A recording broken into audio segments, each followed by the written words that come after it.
Madam, diabetes থেকে যে আমাদের চোখের সমস্যা হয়, রোগী কি কি লক্ষণ নিয়ে আসে আমাদের কাছে আসে ম্যাডাম? ডায়াবেটিস আসলে মূলত আমরা যেটা বলি মাল্টি সিস্টেম ডিজিজ, মানে ওই একটা ডায়াবেটিক্সের কারণে মানুষের অনেকগুলি অঙ্গ প্রত্যঙ্গেই সমস্যা হয়। তার মধ্যে একটা হচ্ছে চোখ। হ্যাঁ, এখানে যারা যতদিন ডায়াবেটিক্সের বয়স যত বাড়তে থাকে সমস্যাগুলি ধীরে ধীরে তত বাড়তে থাকে। সেজন্য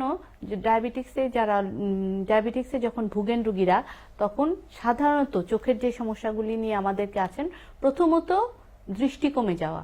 সেই দৃষ্টি স্বল্প থেকে গুরুতর দৃষ্টি কমে যেতে পারে। মাঝে মাঝে মনে হয় যে কালো কিছু ছায়া দেখতে পাচ্ছেন, সেরকম ভাবে আমাদেরকে অনেক সময় বলে, অনেক বড় সময় বলে যে আমরা আলোর ঝলকানি দেখতে পাচ্ছি। এই সমস্যাগুলি সাধারণত নিয়ে আমাদের কাছে রোগীরা আসেন।